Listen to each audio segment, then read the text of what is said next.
এক বেটি ছেলে বিয়ে হয়ে শ্বশুর বাড়ি গেছে, ওখান থেকে এসেছে, মাকে বলছে, মাকে আমি আমার স্বামীর ভাত খেতে পারবো না। বলছে, কেন রে বেটি? বলছে, ও আর জ্বালা আর সইতে পারি না গো মা, আমি ওর কাছ থেকে তালাক নিয়ে নিবো, আর আমি ওর ভাত খাবো না। মা তখন বুঝতে দিচ্ছে, দেখেন, বলছে কি বেটি রে, একটা কাজ রে বেটি, তুই তালাক নিস না, কিন্তু একটা কাজ তুই কর। বেটে বলছে, কি গে মা? বলছে, বেটি রে, তোকে আমি জহর দিয়ে দিচ্ছি রে মা। জহর বুঝছেন? বিষ।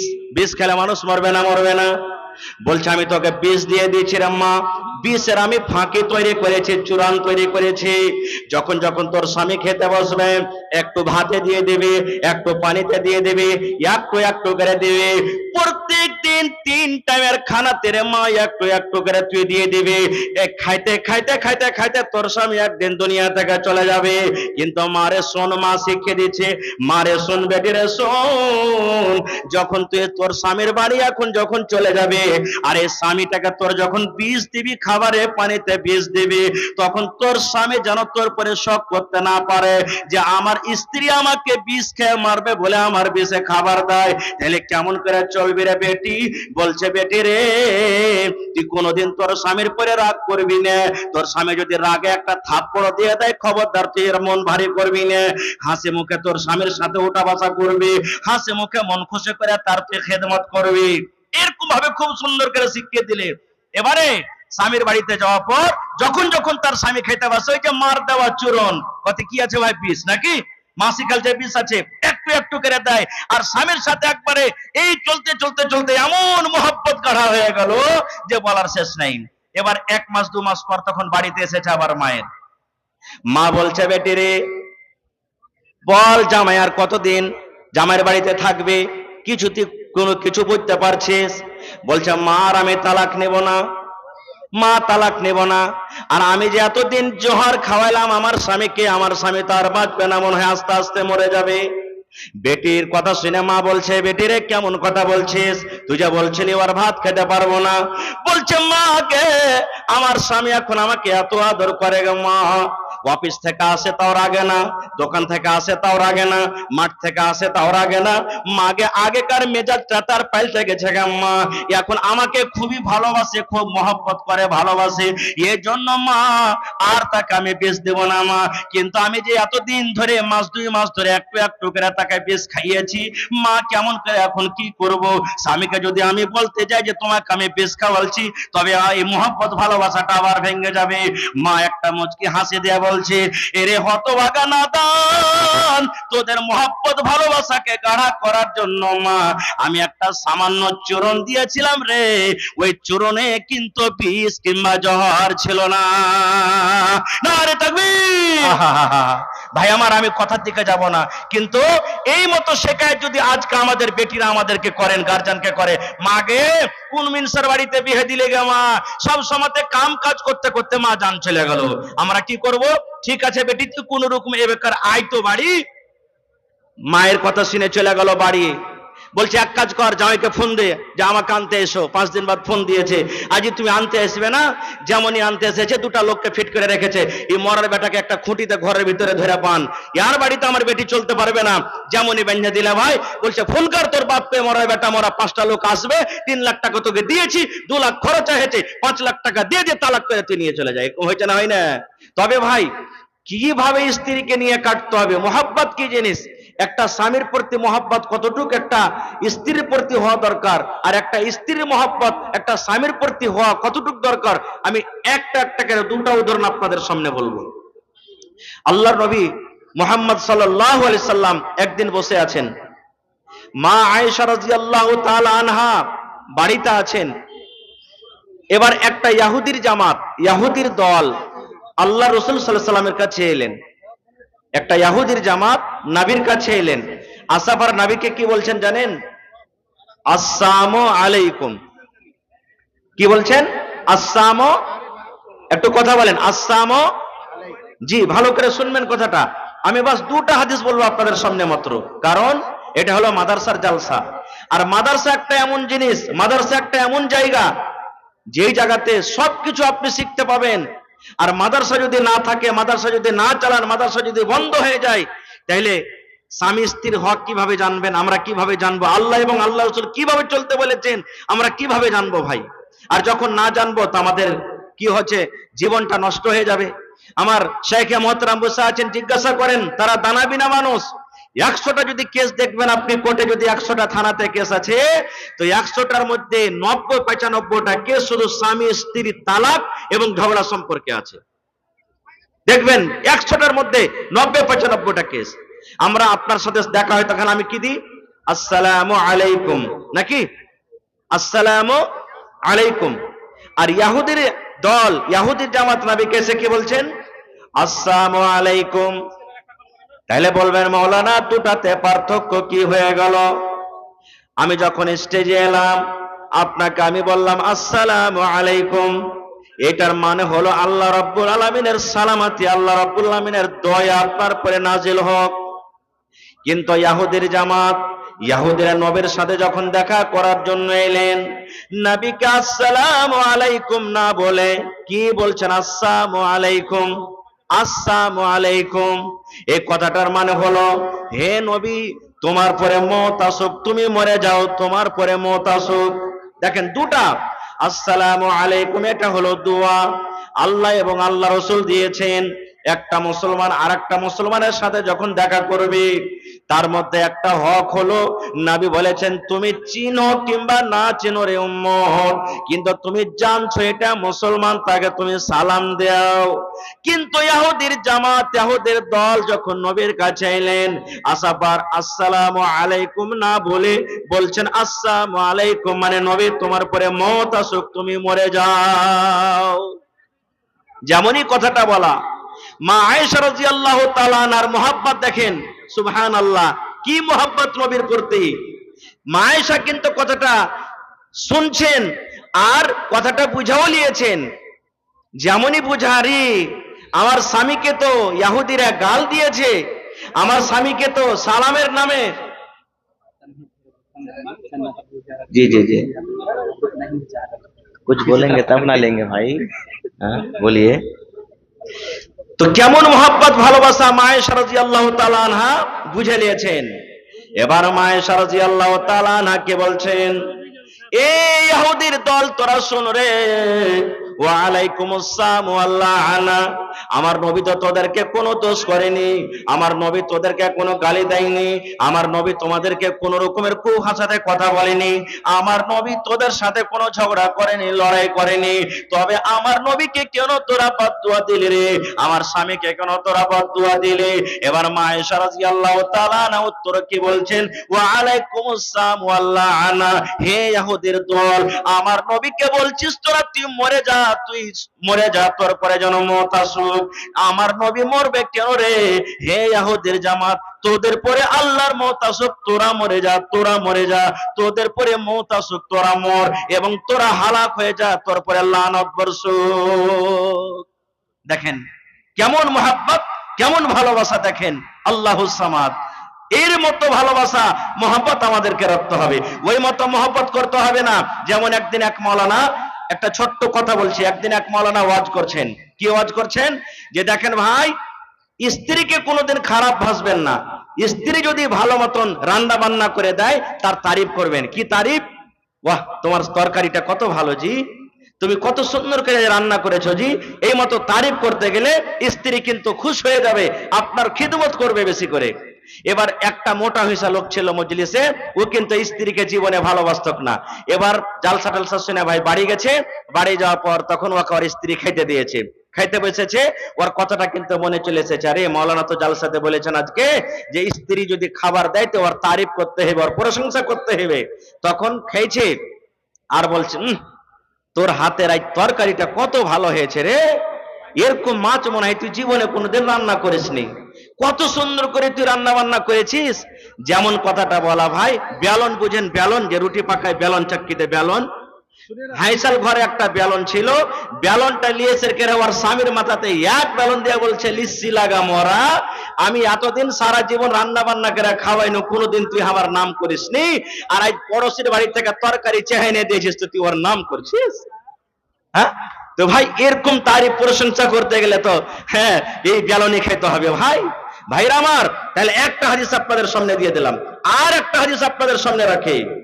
আল্লাহর নবীর বেটে নবীজির 4 জন মেয়ে ছিলেন। 4 জনের মধ্যে সব থেকে ছোট মেয়ের নাম ফাতেমা রাদিয়াল্লাহু তাআলা আনহা। নবীর ছোট বেটির নাম কি? নবীর ছোট বেটির নাম কি? ফাতেমা রাদিয়াল্লাহু তাআলা আনহা। এটা হলো কি? হযরত আলী রাদিয়াল্লাহু তাআলা আনহুর স্ত্রী। আর একদিক থেকে আলী হলেন কে? নবীজির কাকাতো ভাই। 2 মিনিটে এবার আব্বার কাছে এসেছেন দেখার করার জন্য, কিছু চাইবো বলে। যেমন আপনার বেটিরা আপনার কাছে চাহে, আপনি একটা মোবাইল দেন, আব্বাজি একটা ছাগল দেন, আব্বাজি একটা মুরগি দেন, আব্বাজি একটা গরু দেন, আব্বাজি এই দেন ওই দেন, মিটকেস দেন, গোদরেজ দেন, চাহে কি চাহে না? তা আল্লাহ নবীর ছোট বেটি ফাতেমা রাদিয়াল্লাহু তাআলা আনহা আব্বার কাছে চাইতে এসেছেন, চাইতে এসেছেন। এবার যেই সময়তে গেলেন বাপের বাড়িতে, ওই সময়তে কিন্তু নবীজি বাড়িতে নেই। দিনের কাজে গেছেন, কোনো কামে কাজে গেছেন। আর মা ফাতেমা রাদিয়াল্লাহু তাআলা আনহার যেটা নিজের মা, মা খাদিজা দুনিয়াতে বেঁচে নেই, দুনিয়া থেকে চলে গেছেন। বাড়িতে কি আছেন? আল্লাহ নবীর আরো একজন স্ত্রী মা আয়েশা রাদিয়াল্লাহু তাআলা আনহা, এটা হলো ফাতেমার সতার মা, বাড়িতে আছেন। ফাতেমা এলেন, আসার পর বলছে সতার মাকে, মা আয়েশাকে, কি মা আব্বা বাড়িতে নেই? বলছে না রে বেটি, তোমার আব্বা বাড়িতে নেই। কোথায় দিনের কাজে গেছেন বা কোনো কাম কাজে গেছেন, আশপাশ বহে আছে।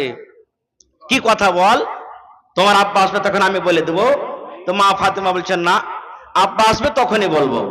এই আমার মায়েরা খেলারা শুনেন, স্বামীর প্রতি মোহাব্বত ভালোবাসা কি জিনিস দেখেন। এবার মা ফাতেমা দেখলেন যে আব্বা বাড়িতে নেই, আর রুকলেন না যে ঠিক আছে মা 1 ঘন্টা দাঁড়াই, 2 ঘন্টা দাঁড়াই, আরাম করি, আব্বা আসবে তখন দেখা করে যাব না। তখনই নিজের স্বামীর বাড়ি চলে গেলেন। না থাকবো না আব্বার বাড়িতে, আব্বার অপেক্ষা করব না, আমি নিজের স্বামীর বাড়িতে চলে যাব।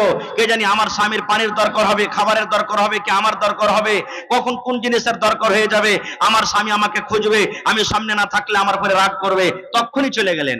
আহা হা। আর এখনকার দেখেন মা খালারা যদি বলে যে এ আব্দুল্লাহর বাপ কি হয়েছে জি, বলছে আমার মাকে একটু দেখতে যাবো, যাবো আর আসবো, যাবো আসবো যদি কহে যায় ভাই তো 1 দিন হয়ে যাবে, 1 দিন বলে যায় তো 5 দিন হবে, মানে এরকম কিছু বুঝবে না স্বামী কি জিনিস। এবার চলে গেলেন ঘুরে। নবী আমার সন্ধ্যাবেলাতে বাড়ি এলেন। যখনই নবী আমার বাড়ি এলেন, মা আয়েশা রাদিয়াল্লাহু তাআলা আনহা এবার নবীকে বলছেন, ইয়া রাসূলুল্লাহ, আল্লাহর নবী গো, ফাতেমা আপনার সাথে দেখা করার জন্য এসেছিল। আপনার কলেজার টুকরা ফাতেমা, আপনার ভালোবাসা বেটি ফাতেমা আপনার সাথে দেখা করার জন্য এসেছিল গো নবীজি। নবী আমার বলছেন, বিবি রে, আমার ফাতেমা কে বলছিল রে বিবি, কি কারণে আমার কাছে এসেছিল আমার মা? আমার কলেজার টুকরার সাথে আমার দেখা হয়নি, আমার কলেজার টুকরা কি বলেছেন? এ আমার ভাইয়েরা মায়েরা শোনেন, যখন কথাটা বলা, মা আয়েশা বলছেন, ইয়া রাসূলুল্লাহ, আমাকে বলে যায়নি, কি দরকার এসেছিল ফাতেমা আমাকে কিচ্ছু জানেনি, আব্বাকে বলবো বলে চলে গেছেন। এবার নবী আমার বাড়িতে আর থাকলেন না, একবারে সাথে সাথে বেটির বাড়ি হাঁটা দিয়ে দিলেন। আহারে, আমার বেটি আমার সাথে দেখা করার জন্য এসেছিল, কিন্তু আমার মায়ের সাথে দেখা হলো না। এবার নবীজি তাড়াতাড়ি করে নিজের বেটির সাথে দেখা করার জন্য চলে গেলেন। এবার রাত কিন্তু হয়ে গেছে। এবার হযরত আলী এবং ফাতেমা তারা বিছানায় কিন্তু শুয়ে গেছে। এবারে নবীজি দুয়ারে ডাক দিয়েছেন, ফাতেমা ও আলী, তোমরা কে বাড়িতে আছো? কারণ আল্লাহ বলেন, নবী বলেছেন, ওয়াপারের বাড়িতে যখন তুমি ঢুকবে, তুমি পারমিশন নিয়ে নাও, ইজাজত নিয়ে নাও। তোমার বেটির বাড়ি হোক, জামাইয়ের বাড়ি হোক, তাও তোমাকে অনুমতি নিয়ে যেতে হবে। নবীজি দুয়ারে তার হয়ে বলছেন, ফাতেমা তুমি কি বাড়িতে আছো? মা আলী বাবা তুমি কি বাড়িতে আছো? যেমনই আব্বার কথা শুনলেন, ফাতেমা বলছেন, আব্বা আমরা বাড়িতে আছি। দয়ার নবী বলছেন, আমার জামাই আলী কই? বলছে, আব্বা গো, আপনার জামাই আলী বিছানায় শুয়ে আছে। আমার নবী বলছেন, ফাতেমা রে, তোমরা দুজন বিছানায় শুয়ে থাকো, যেভাবে তোমরা দুজন বিছানায় শুয়ে আছো এইভাবে থাকো, আমি নবী তোমাদের ঘরে আসছি। মা ফাতেমা বলেন, এবার আমার আব্বাকে আসার অনুমতি দিয়ে দিলাম। এক বিছানাতে আমি আর আলী শুয়ে আছি, এক সাইডে আমি শুয়ে আছি, এক সাইডে আমার স্বামী আলী শুয়ে আছেন। আমাদের দুজনের মধ্যখানে আমার দয়ার নবী আমাদের দুজনের মধ্যখানে এবার বসে গেলেন। বসে যাওয়ার পর শর্টে বলছি বন্ধুরে, এবার নবী বলছেন, ফাতেমা আমি নাকি শুনলাম রে মা তুমি আমার সাথে দেখা করার জন্য গিয়েছিলে। ফাতেমা তুমি কি দরকার আমার কাছে গিয়েছিলে রে মা? কি তোমার দরকার ছিল?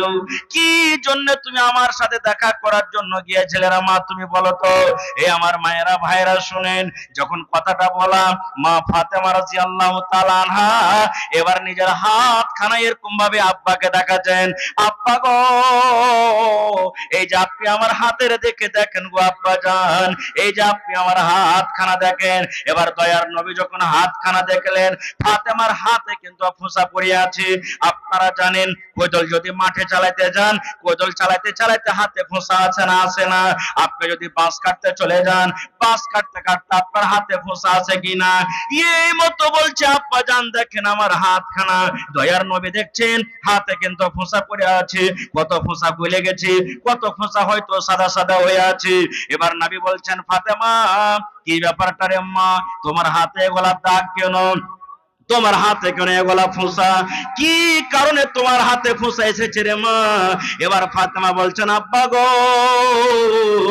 আপনার জামাইয়ের বাড়িতে আমি এসেছি গো আব্বা। আমি জাতা পিছে পিছে ইন্দারা থেকে পানি তুলে তুলে জাতা পিছে পিছে আমার স্বামীর বাড়িতে কাম কাজ করে করে আমার হাতে ফোঁসা পড়ে গেছে। তাই আপনার কাছে আমি গিয়েছিলাম।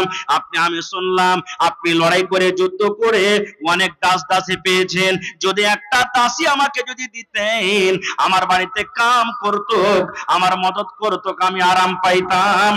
এর জন্য আপনার কাছে আমি একটা দাস কিংবা দাসী নেওয়ার জন্য গিয়েছিলাম। ভাই আমার, দাস দাসী আনার জন্য আমি গিয়েছিলাম। এবার নবীজি তার বদলতে কি বলছেন তাকে জানেন? আমি ওদিকে যাব না খো, কারণ কথাটা লম্বা হয়ে যাবে। আমি পয়েন্ট আপনাকে শুধু এটা আমি দেখাতে চাই। কি পয়েন্ট দেখাতে চাই? ফাতেমাটা কে? কে ফাতেমাটা? এই আমার মায়েরা খালারা শুনেন, ফাতেমাটা কে? আল্লাহ রাসূল বলেছেন মহিলারা জান্নাতে যাবে, যে নারীরা যে মহিলারা জান্নাতের ভিতরে যাবে, আমার দয়ার নবীর বেটি ফাতেমাও জান্নাতের ভিতরে যাবেন রে, ফাতেমাও জান্নাতে যাবেন। কিন্তু শুধু ফাতেমা জান্নাতে যাবেন না, নবী আমার বলেছেন যত মহিলারা জান্নাতের ভিতরে যাবেন, যত নারীরা জান্নাতের ভিতরে যাবেন, সমস্ত নারীদের সরদারনি হবেন আমার বেটি ফাতেমা। এ ভাই, যে মহিলা জান্নাতের ভিতরে যাবেন, যে মহিলা জান্নাতের ভিতরে সমস্ত মহিলাদের সরদারনি হবেন, এরকম মহিলা স্বামীর বাড়িতে কাম কাজ করে হাতে ফোঁসা ফেলে দিতেন। ফাতেমাটাকে নবীজি 10 জন মানুষের নাম নিয়েছেন জান্নাতে যাবে, যাকে আশরায়ে মুবাশশারা বলা হয়েছে। এই আলী, এই ওমর তুমি জান্নাতে যাবে, আবু বকর তুমি জান্নাতে যাবে, উসমান তুমি জান্নাতে যাবে, সাদ তুমি জান্নাতে যাবে, সাঈদ তুমি জান্নাতে যাবে। এই করে করে নবী বলেছেন আলী তুমি জান্নাতে যাবে রে। এই ভাই মুসলমান, দুনিয়াতে জান্নাতের সার্টিফিকেট পেয়েছেন, হযরত আলী জান্নাতের ভিতরে যাবেন, দুনিয়াতে খুশখবরি পেয়েছেন। এরকমই জান্নাতি লোকটার স্ত্রী হলেন কে? ফাতেমা রাদিয়াল্লাহু তাআলা আনহা, যে নিজের স্বামীর বাড়িতে কাম কাজ করে করে হাতে ফোঁসা ফেলে দিতেন। নারে তাকবীর! হয়নি, হবে না, হতে পারে না আমার নবীর সাথে কারো তুলনা। হয়নি, হবে না, হতে পারে না আমার নবীর সাথে কারো তুলনা। আরে তুলনা তো দূরের কথা, ছায়াও মিলে না। হয়নি, হবে না, হতে পারে না আমার নবীর সাথে কারো তুলনা। ইউসুফকে দেখে যারা আঙ্গুল কেটেছে, তারা কি আমার নবীর রূপ দেখেছে? আরে দেখতো যদি কেটে দিত কলিজাখানা। হয়নি, হবে না, হতে পারে না আমার নবীর সাথে কারো তুলনা। নারে তাকবীর! ইচ্ছা ছিল ভাই এ বিষয় নিয়ে আলোচনা করবো 1-2 ঘন্টা, কিন্তু সময় খুব কম।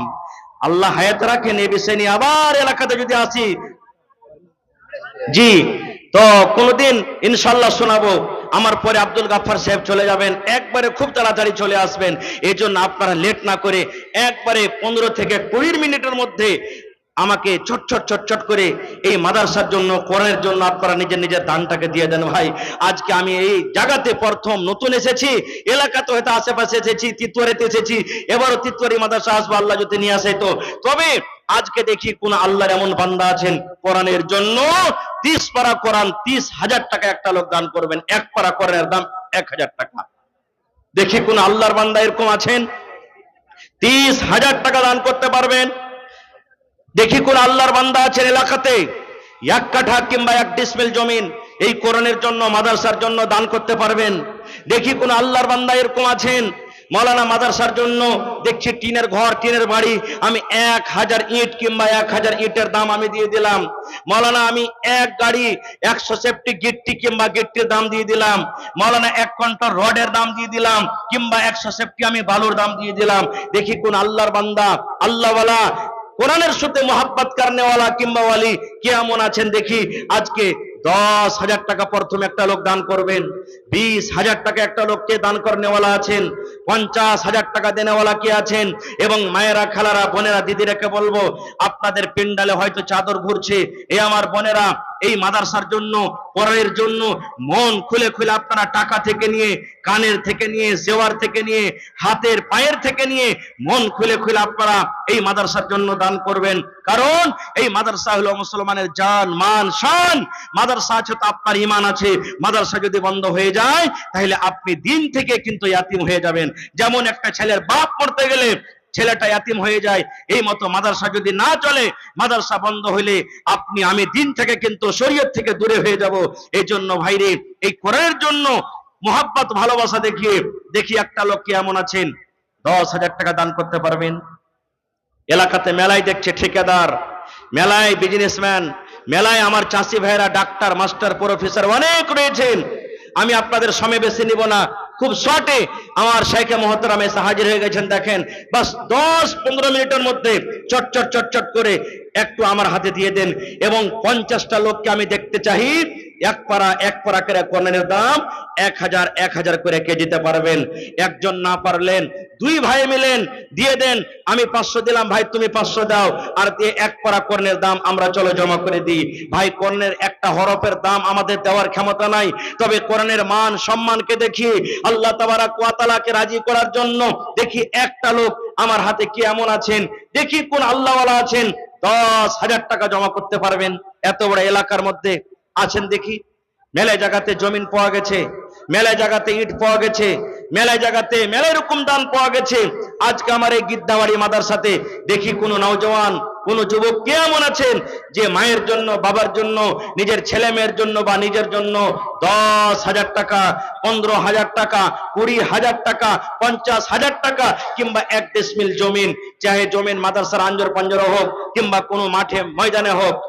মাশাআল্লাহ, এই দেখেন আমার ভাই মাশাআল্লাহ শফিক আলম সাহেব 1,000 টাকা मास्टर करीम साहब জি জি दे रहे हैं, देखिए क्या दे रहे हैं। মাশাআল্লাহ আমার ভাই শফিক আলম ভাই 1,000 টাকা এক পারা কোরআনের দাম দিয়েছেন। আমি 50 কলম চেয়েছি 1,000 টাকা করে। মাশাআল্লাহ কত আছে না 5,000 টাকা মাশাআল্লাহ।